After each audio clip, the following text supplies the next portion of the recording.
मेरे विपक्ष के बहुत सारे साथियों ने जातीय जनगणना का मुद्दा उठाया। यह सत्य है कि जब सरकार के पास प्रामाणिक आंकड़े होंगे तो हाशिए पर पड़ी हुई जातियों पर केंद्रित योजनाएं, नीतियां और कार्यक्रम बनाने में मददगार साबित होंगे। लेकिन जब मेरे कांग्रेस पार्टी के साथी और समाजवादी पार्टी के साथी जातीय जनगणना का विषय उठाते हैं तो मुझे बड़ा अचरज होता है। हमारे एनडीए का एक अहम घटक है जदयू। उनकी सरकार के समय में उन्होंने बिहार में, उनकी नीयत साफ थी, वो कराना चाहते थे, उन्होंने जनगणना करा दी। लेकिन ये मेरी समझ से परे है कि समाजवादी पार्टी के साथी यहाँ बैठे हुए थे, आपने तो 4-4 बार उत्तर प्रदेश में सत्ता संभाली। अगर आप जातीय जनगणना के इतने बड़े पक्षधर हैं तो उत्तर प्रदेश में आपने जातीय जनगणना क्यों नहीं कराई? मैं समाजवादी पार्टी के अपने मित्रों से कहना चाहती हूँ, छल, कपट, फरेब और झूठ की राजनीति की उम्र ज्यादा लंबी नहीं होती। फिर सत्ता में आएगा तो फिर बोल जाएंगे। और कांग्रेस पार्टी की भी सरकार थी, यूपीए की सरकार थी, आप तो सहयोगी थे और आपने तो 5-5 दशक तक इस देश में राज किया। आज आपको कास्ट सेंसस की याद आ रही है? जब आप कर सकते थे तब आपको याद क्यों नहीं है? अब समाप्त कीजिए। जब आपके हाथों में ये शक्ति थी तब आपने कभी नहीं सोचा पिछड़े, वंचित, दलित, उनकी गिनती हो, इसका ख्याल आपको कभी नहीं आया।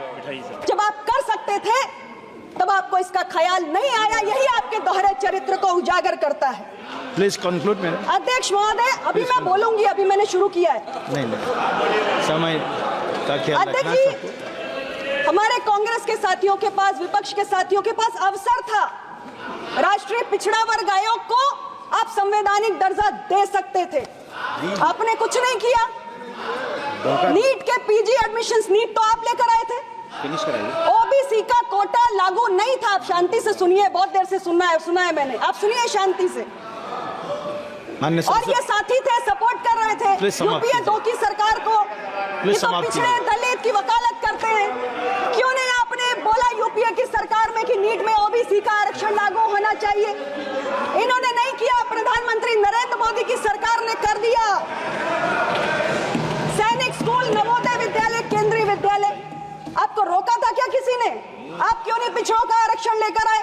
और रक्षा मंत्रालय तो समाजवादी पार्टी के पास था। माननीय सदस्य, प्लीज समाप्त कीजिए। Please conclude. आप चूक गए। माननीय मंत्री जी को बोलिए। माननीय मंत्री जी, प्लीज कंक्लूड। लेकिन हम नहीं चूके। हम इसलिए नहीं चूके क्योंकि सामाजिक न्याय हमारे दिल में है और आपकी जुबान पर है। और जो दिल में होता है वो पूरा होता है, जो जुबान पर होता है वो पूरा नहीं होता, इसलिए पूरा नहीं हुआ। अभी भी नहीं होगा। कल मैंने सुना था कांग्रेस पार्टी, नहीं अभी बोलूंगी मैं। नहीं प्लीज। कांग्रेस पार्टी की नेता प्रियंका जी ने कहा, नहीं सुनिए ना, महत्वपूर्ण बात है, 1 मिनट में खत्म कीजिए। प्रियंका जी ने कहा कि मोदी जी की सरकार को पर्याप्त नंबर नहीं मिले इसलिए आरक्षण खत्म नहीं कर पाए। लेकिन मैं ये जानना चाहती हूँ कि अमेरिका में जाकर राहुल जी बोलते हैं आरक्षण खत्म करने के बाद, उसका कारण क्या है? ये भी तो बताना चाहिए। और अध्यक्ष जी, लैटरल एंट्री का विषय भी उठाया, बहुत सारे साथियों ने उठाया। लेकिन ये जरूरी है कि हम ये जाने, देश ये जाने कि आखिर लैटरल एंट्री किसकी देन है, कौन लेकर आया? ऑनरेबल मेंबर, अध्यक्ष जी, अगर मेरी जानकारी ठीक है, प्लीज कंक्लूड। तो 2005 में यूपीए की सरकार में जब दूसरे प्रशासनिक सुधार आयोग का गठन किया गया और उसके अध्यक्ष सम्माननीय वीरप्पा मोइली जी थे, उस वक्त पहली बार लैटरल एंट्री की व्यवस्था को लागू किया गया। मिनिस्टर, तो जब आप लेकर आए हैं, जब आप लेकर आए थे, क्या तब आपने आरक्षण? Thank you. माननीय सदस्यगण, जिन माननीय सदस्य अपना भाषण लिखित रूप में देना चाहते हैं वो सभा पटल पर दे सकते हैं। प्लीज। माननीय सदस्य सुश्री परिणीति शिंदे जी, प्लीज मैडम। माननीय अध्यक्ष महोदय, प्लीज। मुझे इस ऐतिहासिक दिन में अपनी बात रखने का अवसर आपने दिया, इसलिए मैं आपका तहे दिल से शुक्रिया अदा करती हूं। Please, only 1 minute, please conclude in 1 minute, please. Please आप माइक ऑन करिए सर। ऑन हो ऐसे गया। थोड़ी होता है सर, ऑन बात हो पूरी गया। नहीं होगी, आप माइक कैसे बंद कर देंगे? 1 मिनट प्लीज, समय का अध्यक्ष आप महोदय, भी ध्यान रखिए समय का। मैं सिर्फ इतना कह रही हूँ कि लेटरल एंट्री की व्यवस्था कांग्रेस पार्टी लेकर आई। क्या उस वक्त कांग्रेस पार्टी ने उसमें आरक्षण के प्रावधानों की व्यवस्था की, और अगर नहीं की तो क्यों नहीं की?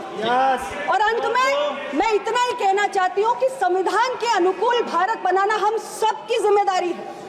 संविधान महज कोई कानूनी दस्तावेज नहीं है, ये लोकतंत्र की आत्मा है, और सरकार और नागरिक दोनों का कर्तव्य है धन्यवाद कि हम अपने जीवन का अमूल्य हिस्सा इस संविधान को मानते हुए एक समृद्ध, सशक्त, न्यायपूर्ण और शांतिपूर्ण समाज के निर्माण का प्रयास करें। Thank you.